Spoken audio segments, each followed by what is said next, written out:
Stop scrolling. Feel that silence tighten for half a second. Good. That's the sound of control snapping into place. You didn't just expose them. No. You made the whole cover-up look embarrassingly sexy, and that's what's killing them. Because destruction, they can spin that. Rage, they can weaponize it. But elegance, composure, that calm, lipstick-smooth execution, where truth walks in wearing confidence and leaves without explaining itself, that terrifies systems built on panic and sweat. You didn't scream, you didn't flail, you didn't beg to be believed. You let the facts sit there like a mirror under perfect lighting, and suddenly every lie looked cheap. You turned their sacred secrecy into a fashion disaster. Their decades of manipulation reduced to bad posture and nervous hands. Their authority started blinking like cheap neon, while you stood there polished, unbothered, lethal in stillness. Here's the paradox they never prepared for. You look like mercy, but you move like inevitability. Saint in the posture, psychopath in the precision, angelic restraint with a demon's timing. You didn't chase blood. You let gravity do the work. Bodies dropped silently, reputations folded neatly, narratives suffocated without a mark. And the more graceful you were, the uglier they became. They trained for chaos. They planned for riots, leaks, tantrums, broken people breaking louder. They did not plan for you to make it look good. They did not plan for the truth to arrive styled, confident, irresistible. Because when exposure is ugly, people look away. When exposure is beautiful, people stare. They screenshot. They replay. They can't stop watching the fall. You learn something? Pain only teaches the chosen. Unpredictability is power when it's disciplined. Randomness is weakness. Precision is seduction. You evolved in the dark, not into a monster, but into a mirror that flatters no one. You refined yourself where others rotted. You learned how to smile without asking permission, how to hold silence like a blade, how to let them incriminate themselves by reacting to your calm.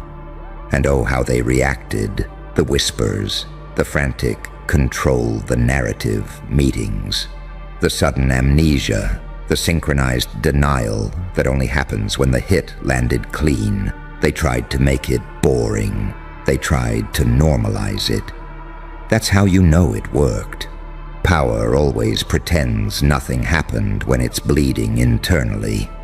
You see, you didn't just reveal what they did. You revealed who they are when the lights are perfect. Under scrutiny, under elegance, under a gaze that doesn't flinch. You made them look small without raising your voice. You made their secrets blush. You made their defenses feel tacky. And worst of all for them, you made it look intentional.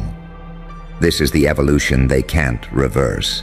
You no longer need chaos to win. You don't need permission to be dangerous. You don't even need to explain yourself. You move like a rumor that refuses to die, like a truth that doesn't beg to be heard. You let duality do the talking, tenderness in the delivery, annihilation in the outcome. They wanted you frantic. You became composed. They wanted you loud. You became unforgettable. They wanted you broken. You became curated. Now every move you make feels deliberate, like a slow burn they can't interrupt. Every pause reads as confidence. Every word lands heavier because you don't use many. You've turned restraint into a threat and grace into a weapon. That's why they're spiraling, because you didn't just beat them. You made their entire operation look outdated. Remember this feeling. This is what happens when pain finishes its work and hands you clarity instead of bitterness. This is what happens when you stop trying to be understood and start being undeniable. You're not here to be liked. You're here to set a standard so high their lies collapse, trying to reach it. Stay elegant, Stay unpredictable. Let them sweat while you stay immaculate. You didn't expose them, you outclassed them. And here's the part they really can't metabolize. You didn't change who you were to do this. You refined it. You let the rough edges burn off in silence while they were busy rehearsing excuses. You learned how to move through rooms without announcing yourself. How to let people underestimate you just long enough to hand you the knife they sharpened for someone else. You didn't steal power. You let them trip over their own reflection while you adjusted the lighting. They keep asking the wrong question. They're asking, how did you find out? When the real question is, how did you carry it so clean? Because anyone can leak information, only a few can frame it. Only a few can let truth breathe just enough oxygen to ignite, then step back without fingerprints. You didn't just reveal a mess, you curated a collapse. Every detail placed with intention, every silence louder than their defenses.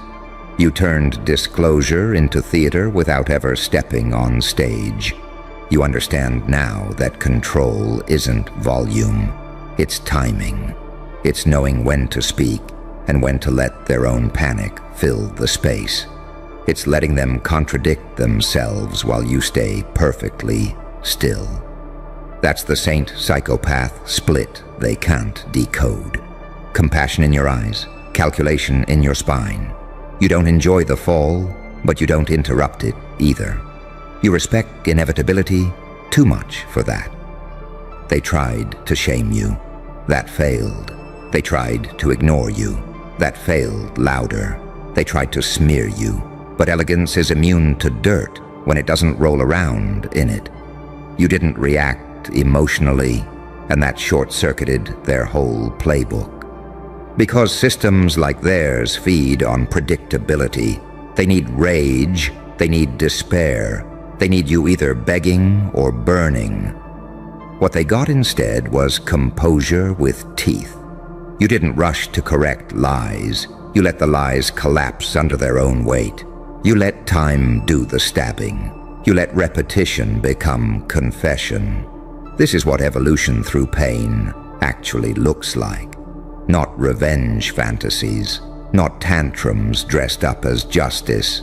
It looks like restraint sharpened into strategy. It looks like learning how to walk away without losing momentum. It looks like realizing that the most destabilizing thing you can do to a corrupt structure is refuse to play ugly inside it. They're uncomfortable because you didn't match their tone. You elevated above it. You made the whole thing feel beneath you, and power hates that. Power can fight enemies. It doesn't know what to do with someone who treats its secrets like expired currency. You didn't expose them like a whistleblower. You exposed them like a stylist, holding up last season's suit and saying quietly, "This doesn't fit anymore." And now, everywhere you go, the air feels different. People pause around you. Conversations shift. You didn't announce a new version of yourself, but they feel it. You move slower, but things move faster around you. You speak less, but what you don't say rearranges rooms. That's the dopamine they can't steal, the calm after competence, the confidence that doesn't perform. Understand this. You're not dangerous because you know things. You're dangerous because you know when to let things surface and when to let them rot. You're not powerful because you're fearless. You're powerful because you're selective about what deserves your reaction. You've turned discernment into a weapon and grace into a shield. They'll keep trying to provoke you back into the old version. They'll test your ego. They'll poke for emotional leaks. Don't give them nostalgia. You've outgrown the need to be seen reacting. You let them chase shadows now. You let them explain themselves to silence. You let them overcorrect until the truth leaks out of their own mouths. And the most humiliating part for them, you're still kind, not naive, kind with boundaries, Soft where it's earned, cold where it's required. That duality is surgical. It keeps them guessing, and guessing drains energy. You conserve yours. You invest it only where it compounds. So keep moving like this, polished, unrushed, unapologetic. Let the aftermath do the screaming while you stay immaculate. Let them remember the moment they realized they weren't dealing with outrage anymore. They were dealing with taste, timing, and a version of you that doesn't need permission to be lethal. You didn't just survive the cover-up. You turned it into an embarrassment they'll be studying in private for years, wondering how you made truth look that good while they made power look cheap. And here's the quiet flex they still haven't clocked yet. You didn't take anything from them. You removed the illusion that they ever owned it. Their leverage evaporated the moment you stopped needing their acknowledgement. They built their power on access, on fear, on the belief that secrets rot people from the inside. You proved the opposite. You showed that secrets only rot the ones who cling to them. You let the truth breathe through you without poisoning your posture. They thought exposure would make you frantic. They thought it would age you, harden you, make you ugly with obsession. Instead, you got cleaner, sharper, more deliberate. Pain didn't twist you. It edited you. It cut filler. It burned vanity. It taught you how to move with intent instead of impulse. That's the evolution they can't reverse engineer, because it didn't come from a manual. It came from surviving long enough to understand that dignity is the most disruptive force in a corrupt room. Watch how they try to reframe it now. They'll call you lucky. They'll call it timing. They'll call it coincidence. Anything except what it really was. Discipline meeting opportunity while ego slept. They'll pretend they always knew, always planned for this outcome, always had it under control. Power always rewrites history when it loses. It can't stand the idea that someone outgrew it without asking. You've stepped into a strange new gravity. People project onto you now. Some see salvation, some see threat, some see permission to become bolder. Others see a mirror they don't like. You don't correct them. You don't manage their emotions. That's the upgrade. You let people reveal themselves around you because you're no longer trying to manage the room. You're managing your alignment. This is where the saint and the psychopath finally shake hands. Compassion without self-betrayal. Precision without cruelty. You don't need to hurt people to dismantle systems. You just stop cushioning the fall. You let consequences arrive dressed exactly as they ordered them. You don't flinch. You don't gloat. You don't rush to narrate it. You let silence finish the sentence. They feel exposed not because you named names, but because you changed the temperature. You made lying uncomfortable again. You made excuses feel heavy. You made arrogance look childish. That's what elegance does. It raises the standard until mediocrity starts sweating. And you didn't do it by demanding respect. You did it by moving like you already had it. Notice how your instincts have changed. You don't chase clarity. You wait for it. You don't force outcomes. You position yourself and let inevitability handle the rest. You've learned that the cleanest wins don't announce themselves. They just rearrange the future quietly, while everyone else is still arguing about the past. This is why they're nervous around you now. You're not reactive. You're not predictable. You don't leak emotion in ways they can weaponize. You don't over-explain. You don't rush to be understood. You understand that mystery, when paired with integrity, is lethal. It keeps people honest because they don't know which version of you they're dealing with. The gentle one who listens, or the surgical one who remembers everything. And let's be clear, you didn't become cold. You became selective. You still feel deeply. You just stopped advertising it to people who trade empathy for leverage. You stopped confusing transparency with safety. You learned that some truths are meant to be held, not handed out. That discernment is what separates survivors from architects. They'll keep circling, they'll keep testing, they'll wait for you to slip back into explaining, defending, justifying. Don't. That era ended the moment you realized you don't owe clarity to people committed to misunderstanding you. You owe alignment to yourself. Everything else is noise, so keep moving the way you've been moving, unrushed, refined, quietly devastating. Let your consistency do the talking. Let your calm undo them. Let your restraint keep rewriting the rules. You're not here to scorch the earth. You're here to make corruption feel old, sloppy, and out of style. You didn't just make the cover-up fail. You made it look tacky, and that's a humiliation power never recovers from. And the thing that keeps them awake isn't the exposure. It's the after. The part where nothing explodes the way they expected, where there's no chaos they can point to and say, "See, this is what happens." Instead, there's you, calm, untouched, moving forward like the whole event was a footnote, not a fracture. That's what fries their nervous system, because power understands damage. It does not understand composure that survives contact. You didn't leave scorch marks. You left contrast. You stood there clean while they unraveled in public, and now every time they speak, people hear the tremor. Every time they deny, it echoes. Every time they posture, it looks rehearsed. You didn't need to haunt them. You turned them into their own ghosts. They walk around trying to outrun a version of themselves the world already saw under good lighting. This is the quiet mastery you earned in pain.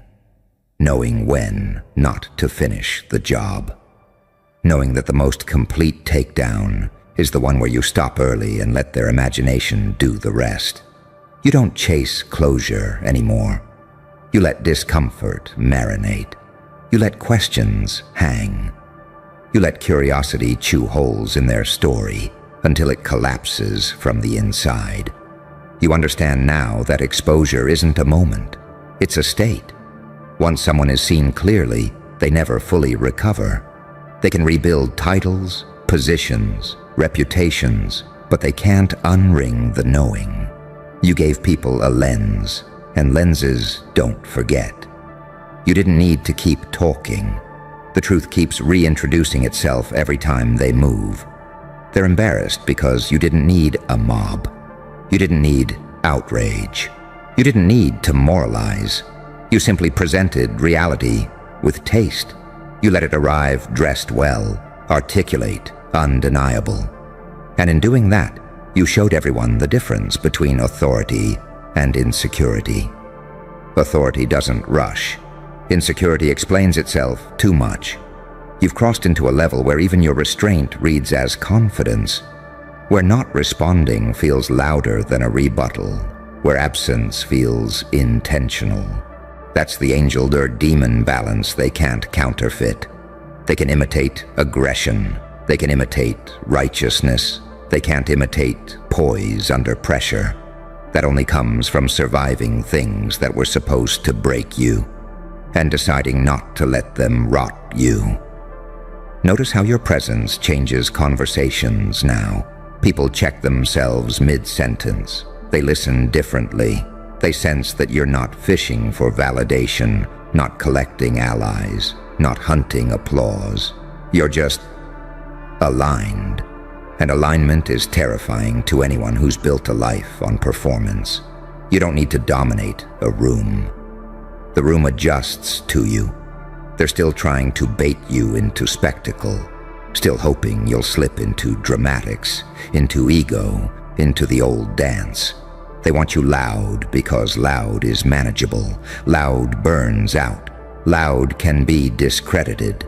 What they got instead was a slow, elegant pressure that never spikes and never leaves. You became atmospheric. You became unavoidable without being visible. This is where the psychopath myth dies. You're not reckless. You're measured. You don't lash out. You calibrate. You don't escalate. You position. You understand that power is conserved energy applied at the exact right moment. Everything else is noise. Everything else is insecurity pretending to be strength. And the saint part? That's still there. It just stopped being exploitable. You're generous where it's safe. You're warm where it's mutual. You don't poison yourself trying to save people who like the cage they're in. You learned that compassion without boundaries is self-erasure, and you're done erasing yourself for anyone's comfort. Let them keep whispering. Let them keep revising their stories. Let them keep acting like this was handled. You know the truth. They know you know. And that silent agreement, that shared awareness, is the real consequence. You didn't need to punish them. You made them remember. So stay exactly like this, polished, unhurried, quietly lethal in your clarity. Let your evolution speak through your choices, not your explanations. You're no longer reacting to the world. You're shaping how it responds. You didn't just expose them. You made the cover-up blush. You made power feel outdated. You made truth look irresistible. And now you move on, while they're still trying to figure out how you made it look that good without breaking a sweat. And this is where it settles, not with applause, not with closure, but with something far more permanent. Recognition, not the kind you ask for, the kind that follows you into rooms before you arrive, the kind that makes people lower their voice without knowing why, the kind that tells the truth quietly. Whatever you touched, you finished. You don't need to circle back. You don't need to clarify. You don't need to keep proving anything. The moment passed, and it crystallized. That's the part they missed. They thought this was a scene. It was a shift. You didn't break a story. You broke a pattern. You exposed how fragile their choreography was when someone stopped dancing to it. You've learned the final rule now. Power hates elegance because elegance can't be rushed, bullied, or baited. Elegance doesn't chase outcomes. It attracts them. You became the calm in the frame that made everyone else look frantic. You became the standard that made their excuses sound childish. You became the reference point they never wanted to create. There's no victory lap here, no dramatic bow, just a clean exit and a future that bends slightly differently because of how you moved. You leave behind a room that will never quite feel the same again, and you don't look back to admire it. That's discipline, that's evolution, that's knowing when the job is done. Remember this feeling, not the rush, not the vindication, but the stillness after precision. That's who you are now. Someone who doesn't need chaos to be powerful. Someone who doesn't need noise to be heard. Someone who understands that the most devastating moves are the ones that feel inevitable in hindsight. So go. Stay refined. Stay unreadable. Stay a little dangerous in that quiet, immaculate way. You didn't just embarrass a cover-up. You rewrote the temperature of the room and walked out while it adjusted. And that's the kind of ending they'll never be able to edit out.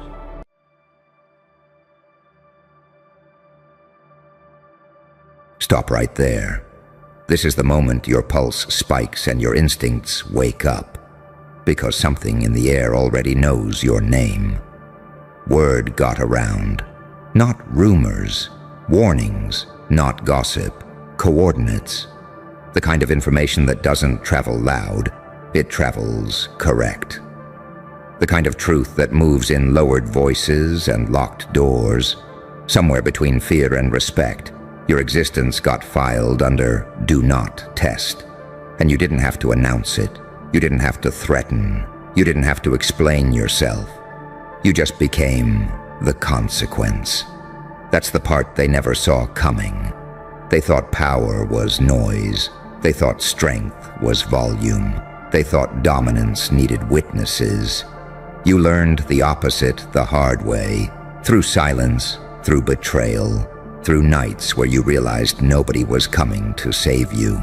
Pain carved you into something precise, not loud, not reckless, accurate. You're the paradox they can't process, half saint, half psychopath. You'll spare someone without blinking and dismantle another without raising your voice. You're calm where others shake, gentle where others panic, and absolutely merciless when a line gets crossed. That duality confuses them, it scares them, because they can't predict which side they'll get, and unpredictability is the one thing cowards can't negotiate with. They used to test you, probe you, push buttons, little disrespect here, small betrayal there. They thought they were gathering data. What they were really doing was writing their own case study. You watched, you learned, you adapted. You let them think they were winning while you were memorizing their patterns, their tells, their weaknesses. You didn't react, you evolved. And then one day, everything changed. Not with an explosion, not with drama, just a shift, a recalculation. Suddenly the same people who used to smirk started hesitating. The same mouths that talked reckless went quiet. The same hands that reached for you pulled back, because somewhere along the line, someone tried you and didn't come back the same. Maybe they lost status, maybe they lost allies, maybe they lost sleep, maybe they lost themselves. Doesn't matter. The results spread faster than the story. Now before they move, they think. Before they speak, they check the room. Before they act, they ask one question: is it worth it? And more often than not, the answer is no. Not because you're violent, not because you're loud, but because you're inevitable. You became the storm that doesn't announce itself. The angel with dirt under the nails. The demon who learned restraint. You learned when to forgive and when to finish. You learned that mercy without boundaries invites disrespect, and boundaries without mercy turn you into what hurt you. So you walk the line. Perfectly. Terrifyingly. They don't call you crazy anymore. They call you calculated. They don't say you're lucky. They say you're built different. They don't say your name out loud. They let it sit in the back of their mind like a loaded chamber, because you're proof of something uncomfortable. That pressure doesn't always break people. Sometimes it forges them into something that doesn't need approval, doesn't need validation, doesn't need permission. You stopped explaining yourself to people who were never listening. You stopped shrinking to make others comfortable. You stopped bleeding publicly. And when you stopped bleeding, they stopped feeding. That's when the fear kicked in. You're the result of every night you didn't quit. Every time you swallowed the scream and turned it into focus. Every betrayal you didn't avenge emotionally, but strategically. You didn't become heartless, you became selective. You didn't lose empathy, you just stopped wasting it on people who mistook kindness for weakness. Now look at the field. It's quiet. Too quiet. That's not peace. That's awareness. That's people understanding the price of miscalculation. That's the sound of grown adults deciding not to gamble with something they can't control. And they can't control you. Because you're not reactive anymore. You're responsive. You don't chase respect. You radiate consequences. You don't need to prove anything. Your history already did the talking. Every scar on you is a credential. Every calm breath is a warning. You're not the villain they wanted you to be. You're worse for them. You're the reminder that survival sharpens some people into weapons with morals, into beings who can love deeply and destroy precisely, into something that doesn't need chaos but can summon it if forced. That's why nobody's dumb enough to try you again, not because you're feared alone, but because you're understood. They know you won't flinch. They know you won't bluff.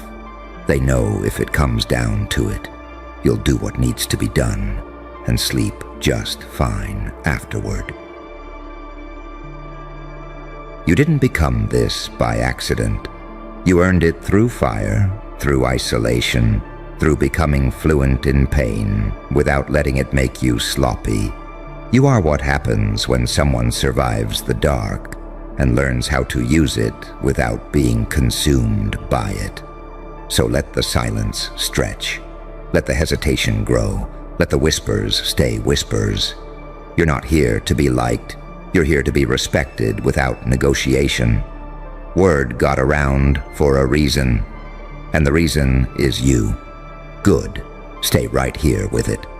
Let it sink deeper, because this isn't the part where it slows down. This is where it sharpens. They don't challenge you anymore because they learned something about reality the hard way.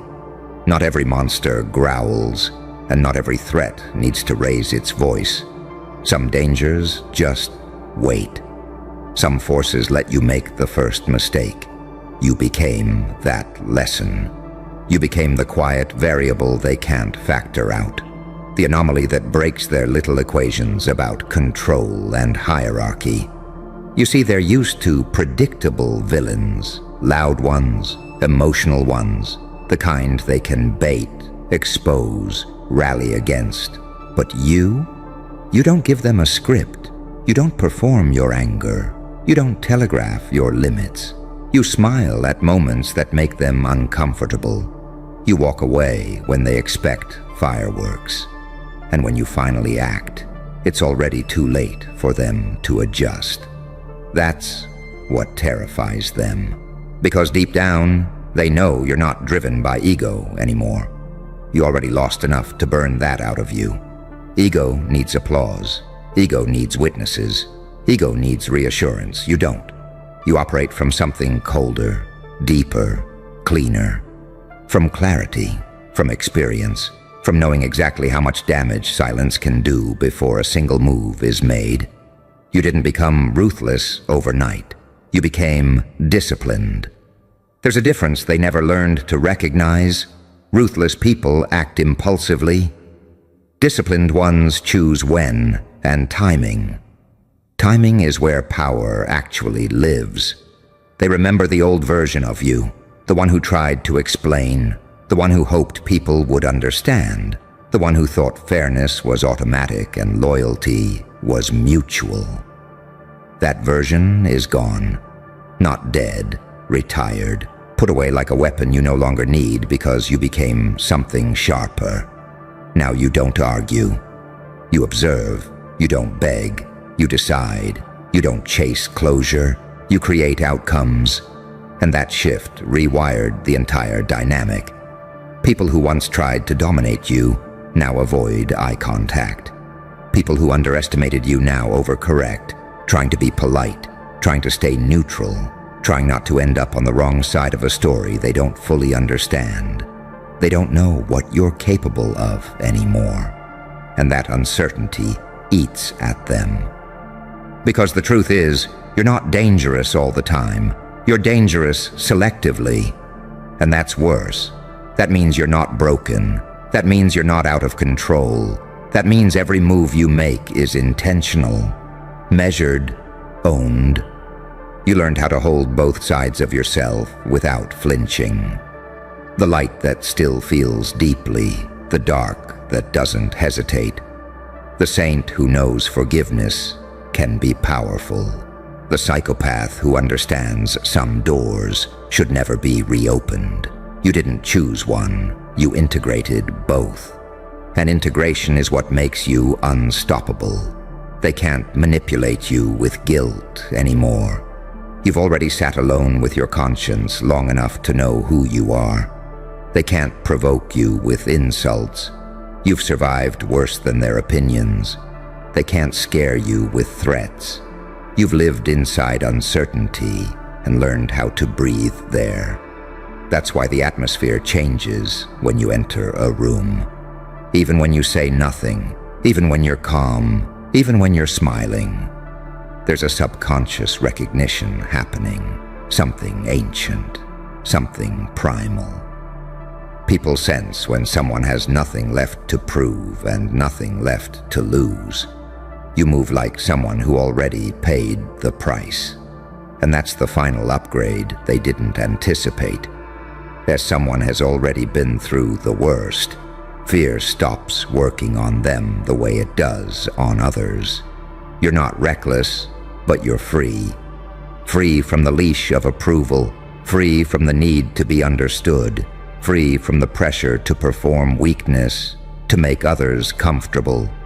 So no, they don't try you anymore. They calculate, they hesitate, they choose safer targets. Because testing you is no longer a game. It's a gamble with consequences that ripple outward. It's not just about losing an argument or a position.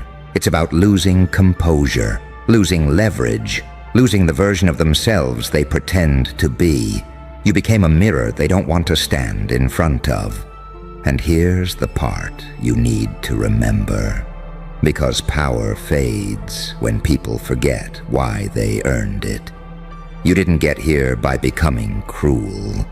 You got here by becoming precise. You learned when to give grace and when to withdraw access. You learned that boundaries are not walls, they're filters. And anyone who reacts violently to your boundaries was never meant to have access to you in the first place. Let them whisper. Let them warn each other. Let them build myths around what you might do. You don't need to confirm or deny any of it. Mystery does more work than explanation ever could. You're not here to terrorize the world. You're here to move through it unbothered, unplayed, unprovoked. And if someone is dumb enough to forget what you represent, reality will remind them quietly, efficiently, without spectacle. Because you're not chaos. You're what chaos turns into when it learns restraint. And that's why the silence around you isn't emptiness. It's respect mixed with fear. It's the sound of people choosing not to make the same mistake twice. And that silence? That's not the absence of tension. That's tension that learned your name and decided to behave. You can feel it when conversations stop mid-sentence as you pass, when energy shifts without explanation, when people suddenly become careful with their words, softer with their jokes, more respectful with their distance. They don't know exactly what you'll do, but they know you will do something if pushed far enough, and that uncertainty keeps them disciplined. You taught them that lesson without preaching it. See, the mistake they all made was thinking your restraint was weakness. They thought your patience meant you lacked teeth. They mistook your self-control for submission. And for a while you let them believe it, because every hunter knows you don't rush the trap. You let them grow comfortable. You let them expose themselves. You let them underestimate the depth behind your calm. Then, when it mattered, when it actually counted, you moved. Not emotionally, not chaotically, decisively. And that single moment rewrote how they see you forever. They realized you're not ruled by impulse. You're ruled by thresholds. You tolerate until you don't. You forgive until you finish. And when that line is crossed, there's no dramatic explosion, no screaming, no messy aftermath. Just a clean shift in reality where they suddenly understand they misjudged the situation, and you were never who they thought you were. That's the kind of power people don't recover from, because it forces them to confront something ugly about themselves. that they rely on patterns to feel safe. They expect people to stay in the boxes they assign them. Weak stays weak. Kind stays exploitable. Quiet stays harmless. You broke that illusion. You showed them that evolution exists, and it doesn't ask permission. You didn't become louder when you gained power. You became quieter. You didn't start posturing. You started choosing. And selection, who gets access, who gets attention, who gets silence. That's where the real hierarchy lives. You've noticed it, haven't you? The ones who used to challenge you now try to align. The ones who used to dismiss you now seek approval. The ones who used to provoke you now avoid crossing paths. Not because you demanded it, because energy remembers. You carry yourself like someone who has already seen the worst-case scenario and survived it. That changes how you walk, how you speak, how you look at people. There's no desperation in you anymore, no hunger for validation, no need to win every interaction, and people feel that immediately. It unsettles them, because desperation is readable, calm is not. They can't tell what you're thinking now. They can't tell what you're planning. They can't tell where the limits are. And humans fear undefined borders more than strict rules. You became the gray zone they don't want to explore. And here's the irony that cuts the deepest. You're actually more humane now than you've ever been, more grounded, more aware, more capable of empathy. But your empathy is no longer naive. It's armored. It understands that not everyone deserves access to your softness. That compassion without discernment is just self-harm with good intentions. You learn to love selectively, to trust slowly, to give chances without giving leverage. And that maturity, that's what made you untouchable. Because you're no longer fighting the world, you're navigating it. You don't need to dominate rooms. Rooms adjust to you. You don't need to intimidate. Your presence recalibrates behavior. You don't need to threaten. Your history already speaks. And yes, some people resent you for it. They whisper about you. They build stories. They exaggerate. They mythologize. Let them. Myths are safer than reality, and they'd rather fear a legend than test a truth. Because the truth is simpler and scarier. You're just someone who learned, someone who adapted, someone who refused to stay breakable. You didn't lose your soul in the process. You refined it. You burned away the parts that made you manipulable, left behind the core that can't be shaken. You still feel deeply. You just don't bleed publicly anymore. You still care. You just don't sacrifice yourself for people who wouldn't notice the cost. That's why no one's dumb enough to try you again. Not because you're cruel, not because you're violent, but because you're awake. Awake to patterns, awake to games, awake to intentions hiding behind smiles, awake to the difference between noise and threat, awake to your own power, and calm enough to wield it without losing yourself. And if the world stays quiet around you, good. That means it learned. And that learning didn't come from mercy alone. It came from consequence. Because at some point, someone pushed past the version of you that warned quietly. Someone mistook your silence for safety. Someone assumed you were still the old you, the explain yourself you, the give one more chance you, the bleed and hope you're seen you. And when that assumption collapsed, it didn't collapse loudly. It collapsed permanently. That's what people remember. They don't remember the details. They remember the aftermath. They remember how fast the room changed, how alliances shifted, how suddenly the tone went respectful, how a single miscalculation cost someone more than they expected to pay. And they learned a rule that isn't written anywhere, but gets obeyed religiously. You don't poke something that doesn't flinch. Because flinching is feedback. Flinching is reassurance. Flinching tells people where you're soft. You stopped doing that. You trained yourself out of reactive tells, out of emotional leaks, out of the need to respond immediately, just to be heard. Now when something hits you, it disappears into stillness first.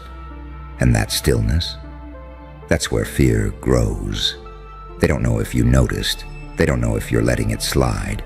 They don't know if they just crossed a line they won't see until it's too late. That uncertainty eats at them far more than rage ever could. You became the kind of person whose calm feels heavier than someone else's anger. The kind of person whose patience doesn't invite comfort. It invites self-audit. People start checking themselves around you, rereading their messages, reconsidering their tone, second-guessing their intentions. That's power operating at the subconscious level. And the wild part? You didn't even aim for this. You were just trying to survive, to make sense of betrayal, to understand why being decent kept costing you, to figure out why the more you gave, the more people took. Somewhere along that path, you learned a truth most people never do. Being dangerous and being ethical are not opposites. They're balances. You learned how to be capable of destruction without craving it, how to hold violence in your hands and choose restraint, not because you're weak, but because you're in control. And control is what separates the animal from the apex predator. Animals react. Apex predators decide. That's why your unpredictability terrifies them. Not because you're random, but because your decisions are based on information they don't have. You see patterns they miss. You hear subtext they ignore. You read people the way they read headlines, quickly, accurately, without emotional attachment. You know when someone is posturing. You know when someone is fishing. You know when someone is testing boundaries disguised as jokes. And instead of calling it out, you file it away. That's another thing they learned to fear. You don't confront everything. You catalog it. You let people show you who they are multiple times. You let consistency build a case. And when you finally act, it's not because of one incident. It's because of a pattern that exhausted your tolerance. By the time they realize you've made a decision, the decision is already done. That's why apologies don't work anymore. Not the rushed ones, not the strategic ones, not the "I didn't mean it like that" ones. You've heard it all. You've translated it all. You know when remorse is real and when it's just damage control. And you don't hate them for trying. You just don't reopen doors you had to bleed to close. That's the part people don't understand about you now. You're not fueled by resentment. You're fueled by clarity. You don't move to punish. You move to protect your peace, your trajectory, your future self. The version of you that had to claw their way out of confusion and self-doubt doesn't get sacrificed for anyone's comfort ever again. So yes, the word got around. It traveled through body language, through sudden politeness, through awkward pauses and forced smiles, through people choosing not to escalate things that used to escalate easily, through silence where there used to be noise, and you let it. You didn't correct the narrative. You didn't soften it. You didn't reassure anyone that you're actually nice if they get to know you. That's not your job anymore. Anyone who needs you to be harmless in order to feel safe was never meant to be close to you. You are not here to be palatable. You are here to be precise. You are the proof that pain can either rot you or refine you. And you chose refinement. You let the darkness teach you instead of consuming you. You let suffering sharpen your judgment instead of stealing your humanity. You became something rare, someone who understands both sides of power and chooses deliberately. So when they hesitate now, when they think twice, when they decide you're not worth the risk, that's not arrogance on your part. That's reality adjusting to who you became. Look at me. Don't breathe too loud. Don't blink. Just listen. Someone at the top just asked your abuser if they know who they hurt. And that's the funniest part. They don't know yet. You see, monsters are terrible historians. They remember the damage they caused, but never the aftermath. They remember the scream, never the silence that followed. They remember the control, never the mutation that came after. They never study what pain builds when it doesn't kill. And you were never supposed to survive them. You were supposed to fold, disappear, turn into a cautionary tale they'd laugh about when the room got quiet. Instead, you turned into a contradiction. You became the saint who learned how to sin without flinching, the angel who memorized the architecture of hell, the good one who finally understood why monsters sleep so lightly. That's what they don't know yet. At the top, power smells fear before it sees results. Someone felt a disturbance, a ripple, a pressure shift. Not loud, not flashy, just wrong. Like a chessboard where one piece started moving backwards. So they asked your abuser a simple question. Calm voice, polite smile, corporate posture. Do you know who you hurt? And your abuser probably laughed, shrugged, smiled that stupid smile people wear when they think the story ended years ago. Because abusers always think time is on their side. They think memory fades. They think pain expires. They think survival equals forgiveness. They never factor in evolution. They don't know that every night you spent dismantling yourself was actually you reverse engineering their psychology. They don't know that every tear trained your nervous system to stay calm under pressure. They don't know that you learned unpredictability, not as chaos, but as a strategy. You stopped being readable. That's when you became dangerous. See, light doesn't scare predators. Darkness doesn't either. What scares them is duality, the thing that can smile while calculating, empathize while remembering, forgive while never forgetting the math. You learned how to be warm without being weak, soft without being stupid, silent without being harmless. You learned how to switch. That's why someone at the top noticed, because systems don't fear rage. They fear precision. They fear people who don't need revenge to move forward. They fear people who look healed but carry sharpened awareness like a concealed blade. They fear the ones who walk into rooms without announcing trauma, yet somehow make everyone else uneasy. Your abuser doesn't know they didn't just hurt a person. They hurt a process. They hurt the raw material that pain turns into something else when it's left alone long enough. They hurt someone who learned that morality isn't about being good. It's about being awake. Someone who understands that monsters aren't born in darkness. They're sculpted by it. And you didn't become a monster. You became worse for them. You became the proof that they were never in control. That's the paradox that's making the walls whisper upstairs. You didn't chase them. You didn't expose them. You didn't scream. You evolved, quietly, relentlessly, like pressure building where no one installed a gauge.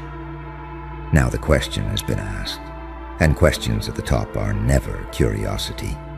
They're diagnostics.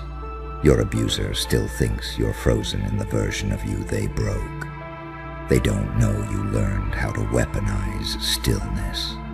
They don't know your calm isn't peace, it's containment. They don't know that when you stopped reacting, you didn't surrender. You graduated. They don't know yet, but they will. Because the most terrifying thing isn't vengeance, it's relevance, and you. You're becoming impossible to ignore. Good. You're still here. That tells me everything, because the kind of pressure you survived doesn't create spectators. It creates operators. Your abuser still thinks power is loud. Titles, leverage, the ability to make someone flinch. They think dominance looks like raised voices and closed doors. They think fear is something you inject into other people and walk away from clean. That's how you know they're obsolete. You learned the newer language, the quiet one, the one written in body temperature and eye contact and timing. You learned that the most dangerous people don't rush, don't threaten, don't posture. They wait. They let the world underestimate them until underestimation becomes policy. You learned patience the hard way, by being trapped inside moments that never ended. You learned how to sit in discomfort until it stopped screaming and started talking. Pain taught you things mercy never could. Pain stripped you down until only what worked remained. That's why unpredictability is your edge now. You're not chaotic. You're unforecastable. They can't model you, can't profile you, can't pin you to an archetype that makes them feel safe. Are you healed? Are you angry? Are you dangerous? Are you done? Yes, all of it. And none of it when they're watching. That's what's unsettling the upper floors. You don't behave like someone who was hurt. You behave like someone who integrated it. Someone who didn't reject the darkness but didn't drown in it either. You didn't become cruel. You became exact. You didn't lose empathy. You learned where to place it without bleeding out. That kind of person bends systems without touching them. And your abuser, they can feel it now. That itch behind the eyes, that subtle loss of control. They don't know why conversations are changing, why doors aren't opening the same way, why their name doesn't land like it used to. They think it's politics. It's you. You're the variable that wasn't supposed to exist. The survivor who didn't stay small. The victim who didn't become loud or bitter or broken enough to dismiss. You're calm in a way that can't be managed. You're coherent in a way that can't be gaslit. You're proof that what they did didn't finish the job. And that's when power starts asking questions. Not because they care about morality, don't insult them, but because outcomes matter. And someone noticed that wherever you go, the temperature changes, that outcomes shift, that people reassess, that narratives stall and then quietly collapse. So they asked your abuser if they know who they hurt, not out of sympathy, out of concern, because hurting the wrong person doesn't look like retaliation. It looks like regret. Years later, when the chessboard reveals you were never playing checkers, when the person you dismissed becomes the axis, other decisions start orbiting. Your abuser still believes the story where they're the villain who won. They don't realize villains only win in the middle of the movie. They don't understand that the most dangerous phase isn't rage, it's resolution. You resolved something inside yourself. You stopped needing their acknowledgement, stopped needing closure, stopped needing justice to look like punishment. You learned how to live well with your eyes open. That's when you outgrew them. That's when the roles inverted. Now they're reactive. You're deliberate. They're loud. You're precise. They're explaining. You're being observed. And observation is the prelude. So let them keep laughing. Let them keep assuming you're frozen in the moment they last controlled. Let them underestimate the cost of turning a human being into a pressure chamber. and walking away, because the most terrifying thing isn't that someone at the top asked about you. It's that the answer isn't simple anymore. You're not a victim, not a villain, not a hero. You're the aftermath. And when they finally understand who they hurt, not what they did, not how they justified it, but who they were shaping, it won't come with drama or confrontation. It'll come with silence, the kind that means the decision's already been made. Stay very still. This part only lands if you don't rush it, because what comes next isn't noise, it's gravity. You're entering the phase where nothing looks dramatic from the outside, but everything is irreversible underneath. This is where the old you would have begged for acknowledgement, proof, some cinematic moment where truth explodes and everyone claps. That version of you thought justice had to be visible to be real. You know better now. You learned that real power never announces itself. It rearranges the room while pretending nothing happened. Your abuser still thinks survival is the finish line. They don't understand that survival is just the orientation phase, the calibration, the painful tutorial that teaches you which instincts are useless and which ones keep you alive in rooms without exits. You shed the instincts that begged. You sharpened the ones that watched. You stopped reacting to what they did and started studying why it worked. And that's the moment you cross the line they can never follow. Because once you understand the mechanics of harm, you're no longer at the mercy of its performers. You became fluent in masks. You can be gentle without being naive. You can be kind without being exposed. You can play nice while clocking every micro-expression that betrays intent. That duality, that's what breaks people like them. They need you to be one thing so they can manage you. Victim or threat, broken or hostile, loud or gone. They can't handle someone who's integrated both sides and learned when to deploy each. That's why your presence feels wrong to them now. Not threatening, not confrontational, just unsettling, because you're not carrying unfinished business anymore. You're carrying clarity, and clarity doesn't argue. It doesn't chase, it doesn't perform. It waits until action becomes unnecessary. Someone at the top sensed that. Power recognizes patterns before it recognizes faces. It noticed a deviation, a survivor who didn't spiral, didn't self-destruct, didn't turn into a liability.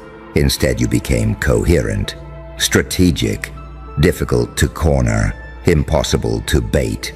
You stopped leaking information through emotion, and that terrified the wrong people. So the question was asked again, not loudly, not officially, just enough to test the air. Do they know who they hurt? Your abuser still thinks this is about guilt, about consequences, about some moral reckoning where they'll get to defend themselves. They're wrong. This is about risk assessment, because hurting someone who evolves doesn't end when the harm stops. It compounds, it matures, it changes hands. What they set in motion walked off the operating table and taught itself how systems breathe. You learned where people lie when they're afraid. You learned how authority actually behaves when it's uncertain. You learned that the scariest people don't raise their voice. They lower it and start taking notes. You're not hunting anyone. You don't have to. Your existence is enough to destabilize the narrative they built to survive themselves. Every time you succeed without bitterness, every time you speak without oversharing, every time you walk away without needing the last word, you rewrite the ending they were counting on. That's the cruelty they never saw coming. You didn't become what hurt you. you became what outlasts it. And now the paradox tightens. The more peaceful you become, the more threatening your presence feels to those who rely on chaos to stay in control. The more whole you are, the less they can predict you. The less they can predict you, the more they fear what you might do, even if you never intend to. That's power without fingerprints. That's what's being discussed behind glass and lowered voices. Not revenge, not exposure, not justice as theater.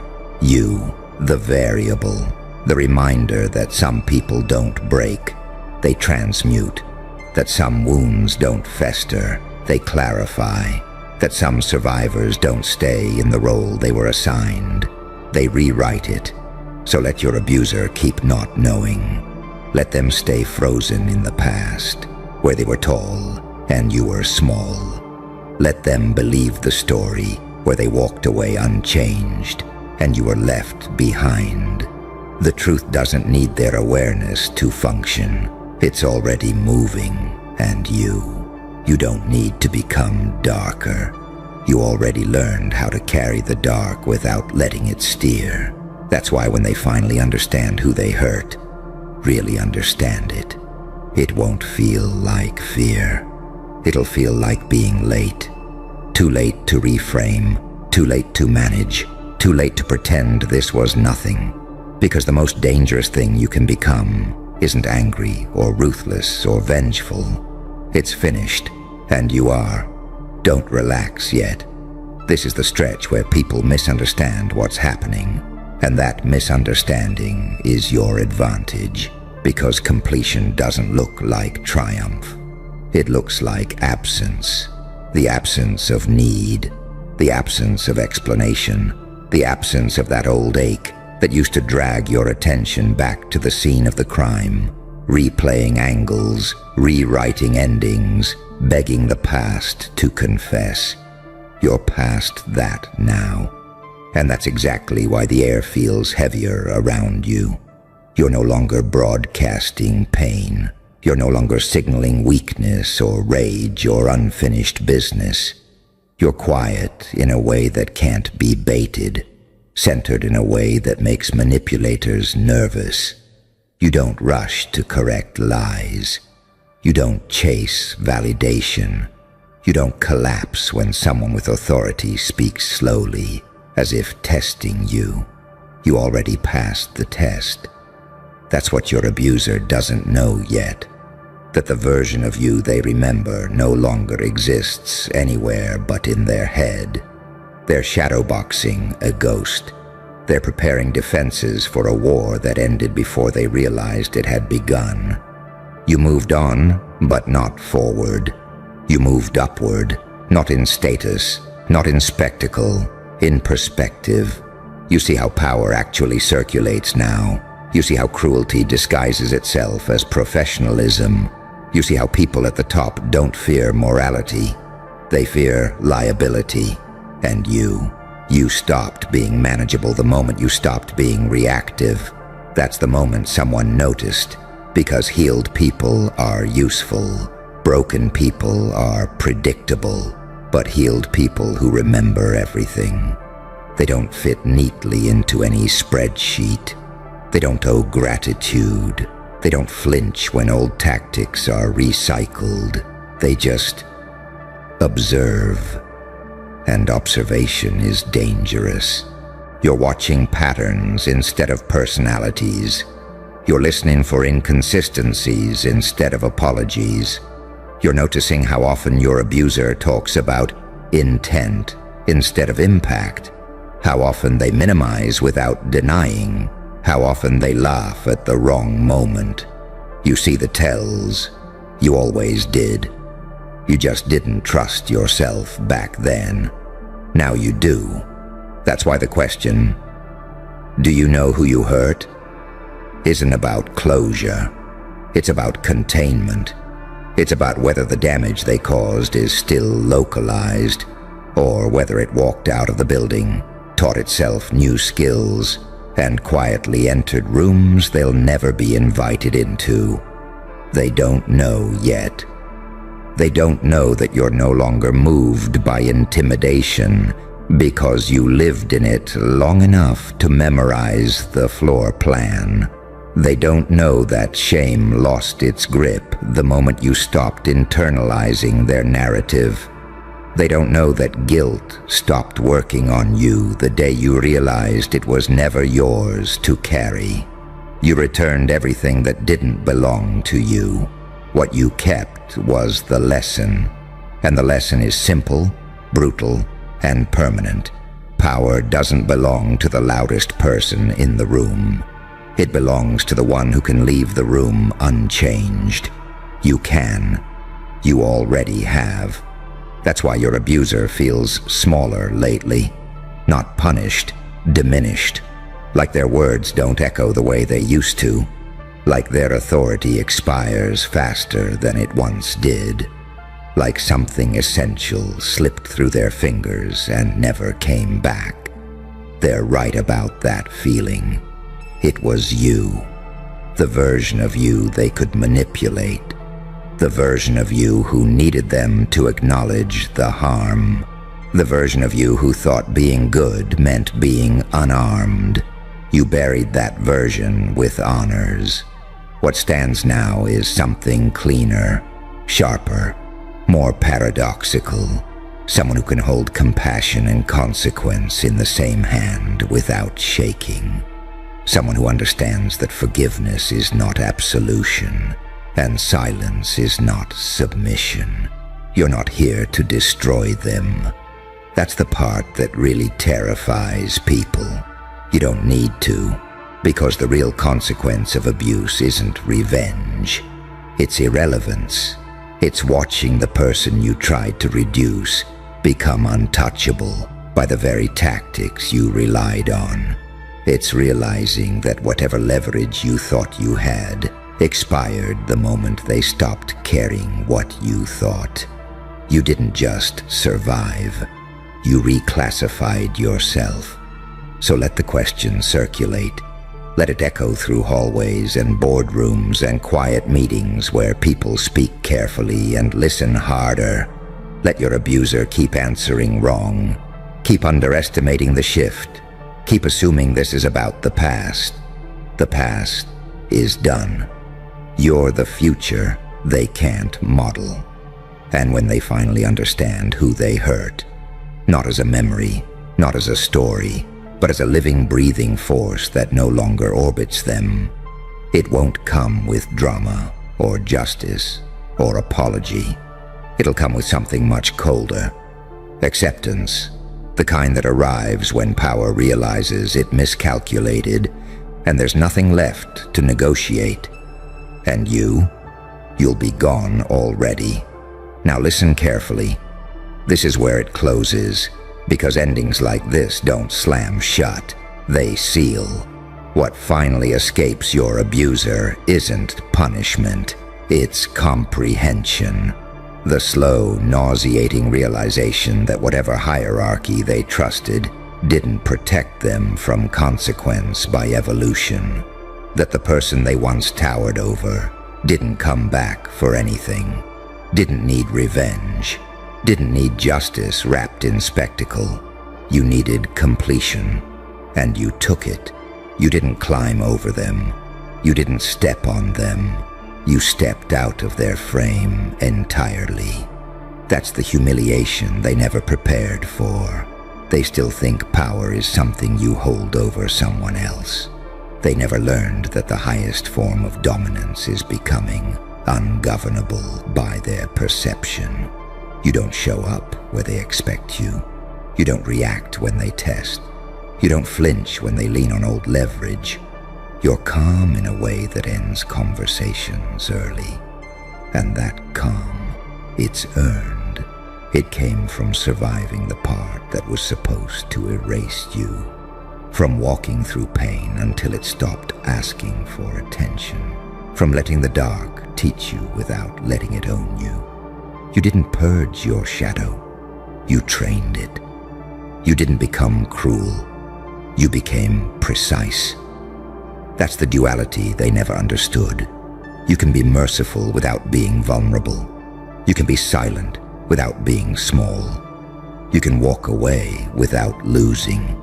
So when someone at the top asked your abuser if they know who they hurt, the answer wasn't no. The answer was not anymore. They hurt a version of you that expired. They damaged a form that shed itself. They shaped a mind that learned how to outgrow them. And what remains now isn't haunted. It's finished. That's why you don't need to announce anything. You don't need the reveal. You don't need witnesses or vindication or closure dressed up like applause. Your existence already answered the question. You're not a lesson. You're not a warning. You're not a comeback story. You're the quiet proof that some people don't get the ending they planned, because the person they tried to define learned how to author themselves. So let them keep wondering. Let them keep guessing. Let them keep not knowing. You're not here to be understood. You're here to be unreachable. And that's how it ends. There you are. Don't move. Don't explain yourself. Just stay right there, because something already noticed you. You felt it, didn't you? That moment when the room was on fire and nobody else knew how close it was to burning the whole house down. Voices rising, old wounds reopening, everyone reaching for the same tired weapons, blame, volume, history. And then you stepped in, calm, precise, almost gentle, and the chaos didn't explode. It collapsed, not because you were louder, not because you were right, but because something in you changed the temperature of the room. That's the part they clocked. You think it was just a family argument. You think it was coincidence. You think nobody important was watching. That's cute, because somewhere far away from that kitchen, that living room, that war zone disguised as home, a certain kind of mind recognizes patterns. And when they saw how you shut it down, how you didn't escalate, didn't retreat, didn't beg to be understood, they leaned forward. Because what you did doesn't come from books. It comes from pressure, from pain, from a mind that learned early that survival isn't about winning. It's about control without cruelty. You didn't dominate the room, you disarmed it. That's what scared them. See, saints shout, psychopaths explode. But you did something worse. You made everyone suddenly aware of themselves. You held the mirror without raising your voice. You didn't pick a side. You became the axis. And when that happens, people don't feel defeated. They feel exposed. That's not morality. That's mechanics. That's the kind of thing negotiators spend decades trying to replicate under fluorescent lights, with clipboards and simulations that never quite feel real. You didn't simulate it, you lived it. Here's the paradox they don't tell you. The most dangerous people aren't violent. They're regulated. They've been to the edge and came back with blueprints. They understand rage because they've swallowed it. They understand fear because they've worn it. And when they speak, it doesn't sound like power. It sounds like inevitability, angelic tone, demonic effect, saint's posture, predator's timing. That's you. You learned unpredictability the hard way. You learned that being readable gets you hurt. So you evolved. You became calm when expected to scream. You paused when others rushed. You chose words like pressure points instead of weapons. And in that moment, whether you realized it or not, you ran a live negotiation protocol that most people would freeze under. No hostage taker, no gun, just history, ego, blood, and emotion. And you ended it without leaving fingerprints. That's why it's classified. because what you carry can't be taught safely. It has to be earned. It comes from being both the child in the blast radius and the adult who learned how to turn the volume knob down on reality itself. You're the contradiction they don't like to name. Healed enough to be kind, scarred enough to be lethal. You know when to comfort and when to cut the oxygen. And don't get it twisted. You didn't do it to be good. You did it because you're done being consumed by other people's storms. That's the evolution part. Pain didn't make you cruel. It made you precise. It taught you that the most efficient way to end chaos is not to fight it, but to outgrow it in real time. They replayed that moment over and over, not because it was dramatic, but because it was clean. Because no one could point to the exact second where control shifted, yet everyone felt it. The argument died not with a bang, but with silence. And silence is the loudest outcome in any room full of ego. You're not light, you're not dark, you're the switch. And once you realize that, there's no going back to being harmless. You don't need to threaten, you don't need to posture, you don't need approval. Your presence alone changes trajectories, conversations, outcomes. People sense that you've been somewhere they haven't, and that you came back with something they don't have access to. That's why they'll misunderstand you. That's why they'll project. That's why some will feel uncomfortable around you for no logical reason. They're responding to the part of you that knows how to end things without destroying yourself in the process. So remember this the next time chaos circles you, begging for participation. You already proved you can shut it down, quietly, efficiently, irreversibly. You're not here to react anymore. You're here to decide when the noise stops. And somewhere, someone is still studying how you did it. And here's the part that really messes with people. You didn't shut it down by being the bigger person. You shut it down because you understood the architecture of the blow-up before it finished building itself. You saw the blueprint in real time. Who was reaching for control? Who was reaching for validation? Who was reaching for revenge? Who was reaching for attention? Who was reaching for old pain like it was a weapon they'd used 1,000 times? Most people only hear words. You hear motives. That's why it ends when you enter. Not because you're magical, because you're dangerously awake. You can feel the moment a sentence stops being communication and starts being a fuse. You can feel when somebody's "I'm fine" is actually a threat wrapped in politeness. You can feel when a tear is real and when it's a tool. You can feel when the room is no longer a room. It's a battlefield with costumes on, and you don't flinch. You think that's normal? No. That's what happens when you've been forced to read weather patterns inside human faces.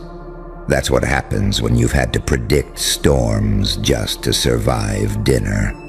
That's what happens when you grow up in a place where love and danger share the same voice. So when the argument started to go nuclear, you didn't panic, because you've seen this movie before. You didn't freeze, because freezing is what you used to do when you were powerless.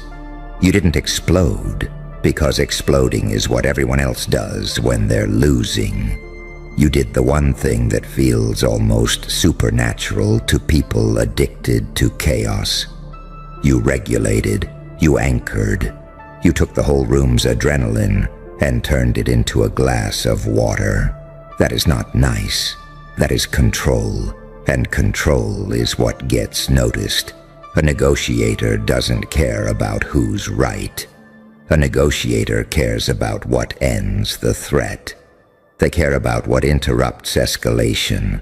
They care about what makes a person re-enter their prefrontal cortex, the part of the brain where logic lives when they're being dragged by emotion like a dog on a chain.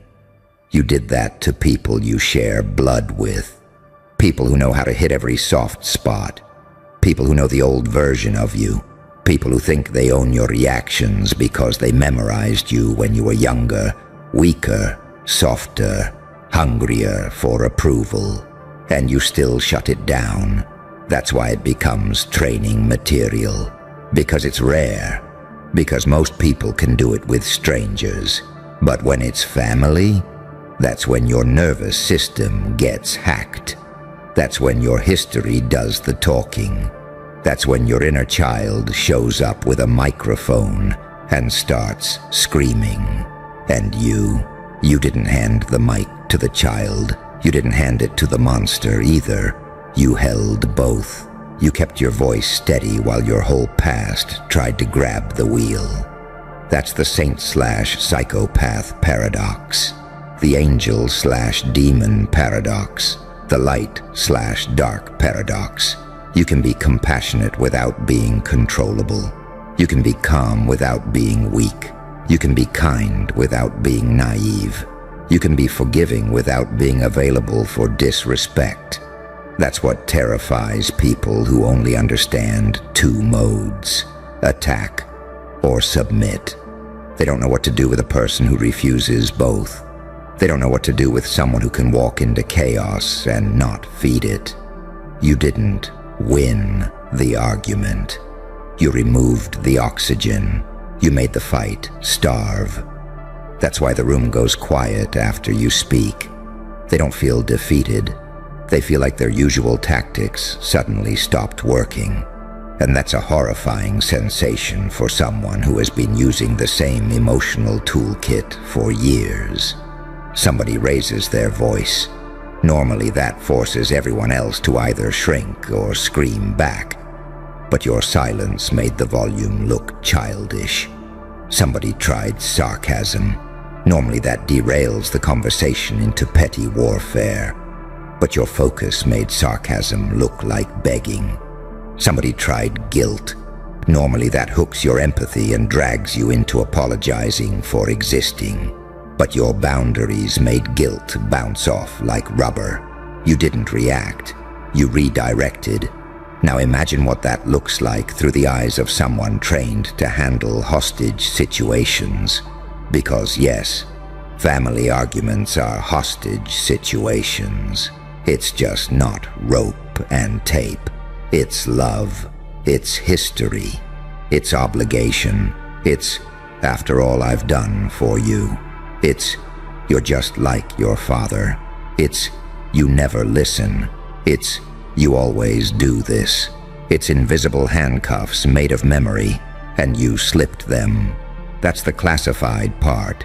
You proved that the most dangerous restraints are emotional, and the most dangerous weapon is the ability to stay coherent while everyone else becomes a storm.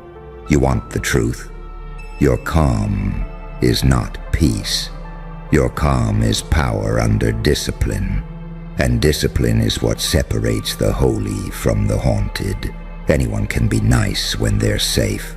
Anyone can be patient when they're respected.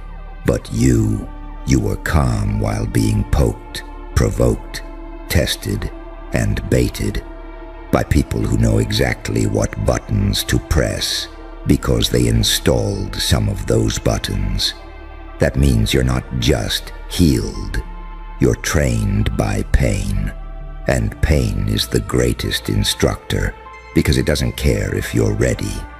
That's why your evolution looks like a threat to them. Because the old you was predictable. The old you could be pulled into the mud. The old you could be manipulated with silence or approval.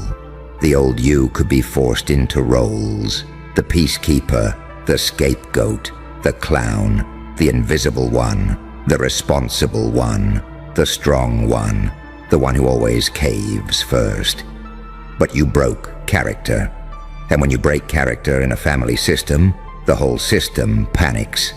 Because families don't just argue. They preserve roles. They preserve power structures. They preserve old stories that keep certain people comfortable. The moment you stop playing your part, you don't just change one argument.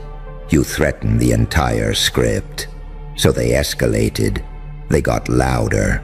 They got dramatic. They tried to drag you back into the old movie. They wanted you either raging or crying, because both are familiar, both are controllable. Rage makes you easy to label.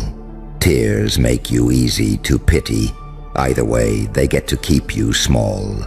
And you did neither. That's why they stared. That's why their sentences started to wobble. That's why somebody suddenly didn't know what to say next. Because they were expecting the old keys to open the same old doors, and the locks had been replaced. You want to know what the negotiator saw? They saw timing. They saw restraint. They saw the moment you let someone talk just long enough to reveal themselves. They saw you refuse to interrupt. Because you weren't trying to win, you were collecting information. They saw you use one sentence that changed the room's gravity. Something simple, something surgical, something that made everyone realize without you saying it directly that the behavior was absurd. And when people finally become aware of their own absurdity, their ego doesn't know where to stand. That's when the fight dies. That's not charisma, that's psychological leverage. But here's the other paradox. You used leverage without cruelty. You didn't humiliate. You didn't scorch the earth. You didn't take a victory lap. You didn't make it about being smarter. You made it about ending the threat and saving the room from itself.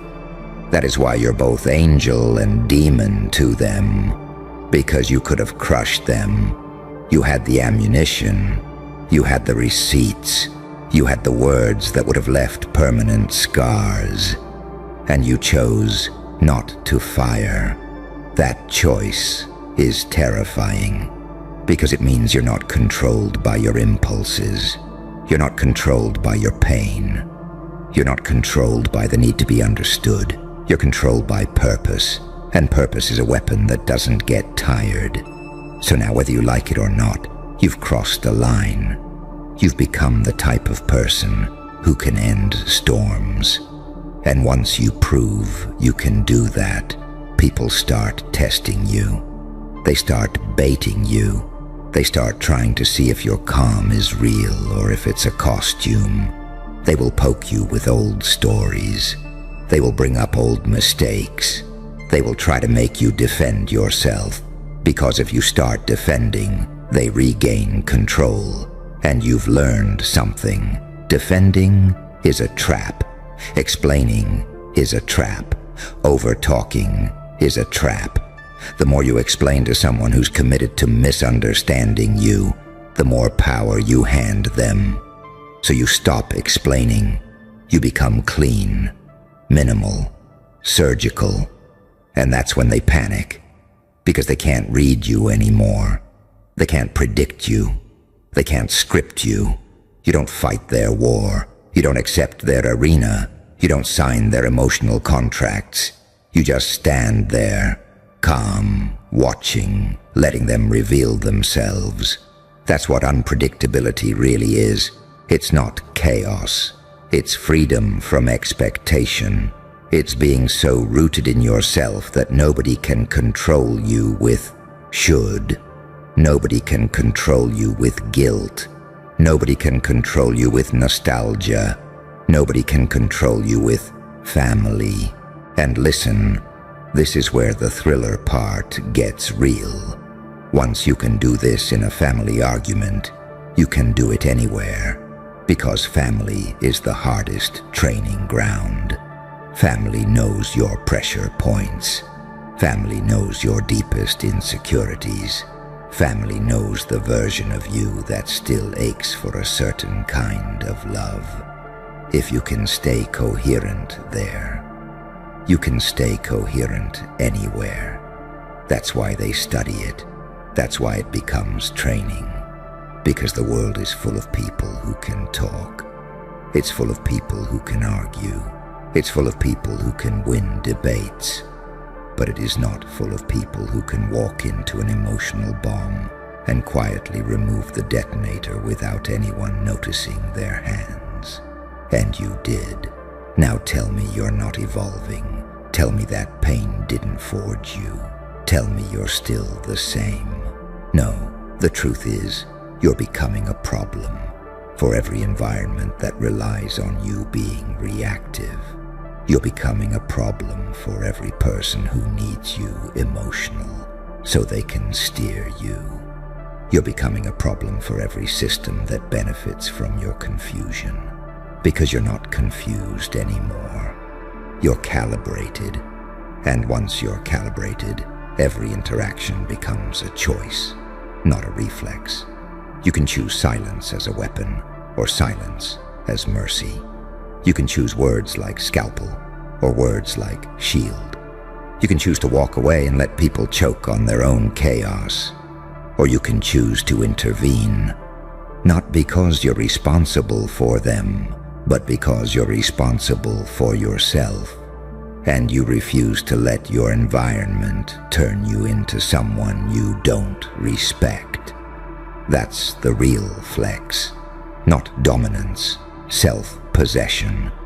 And that's why the negotiator took notes, because they've met criminals, they've met liars, they've met manipulators who think they're clever, but a person who can remain calm without turning cold. A person who can keep empathy without losing boundaries. A person who can end conflict without becoming conflict. That's rare. That's dangerous. That's you. So the next time the room heats up and everybody looks for a villain, watch what happens when you don't volunteer. Watch what happens when you don't take the bait. Watch what happens when you don't try to be liked. Watch what happens when you speak once, slow, measured, and your words land like a verdict. They will call you different. They will call you cold. They will call you too calm. They will call you scary. They will call you changed.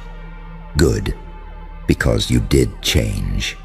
You changed into the kind of person they can't control with volume. You changed into the kind of person who can't be hijacked with history. You changed into the kind of person who can stand in front of the blast and still choose what you become.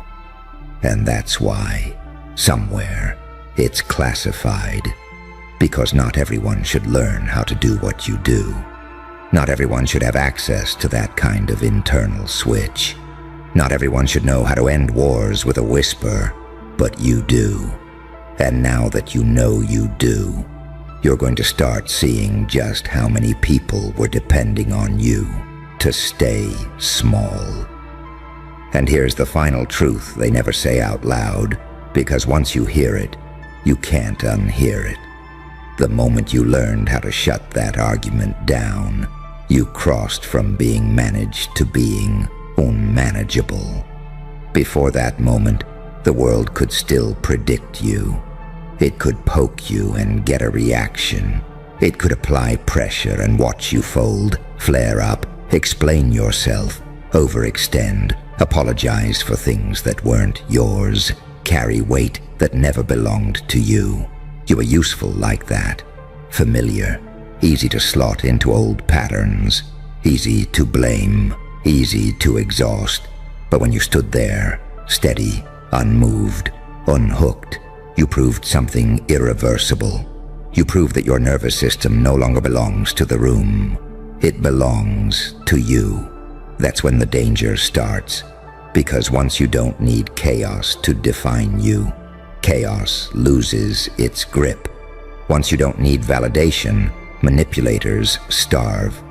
Once you don't need to be understood, gaslighting collapses. Once you don't need to win, power quietly transfers into your hands. You didn't just end an argument, you ended an era. That family blow-up was never about the words.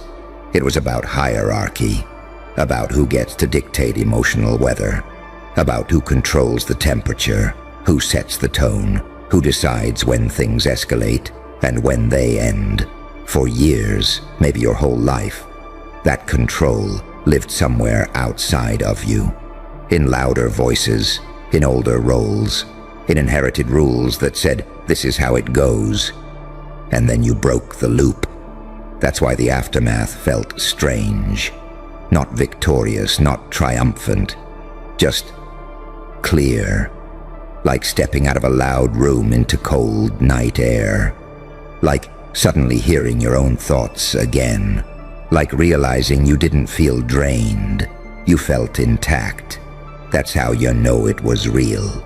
Because false power leaves you exhausted. Real power leaves you still. The reason this becomes classified training isn't because of what you said. It's because of what you withheld. You withheld reaction. You withheld ego. You withheld the old reflexes that kept you predictable. You denied the system the emotional output it feeds on. And systems that can't feed collapse. That's the part people don't forgive you for. They won't say it directly, but you'll feel it. The subtle resistance. The tension when you enter the room. The way conversations change. The way certain people suddenly get nervous around you. The way others start oversharing, confessing, rambling, trying to regain footing because your presence disrupts their internal script. They feel it even if they can't name it. You're no longer available for nonsense.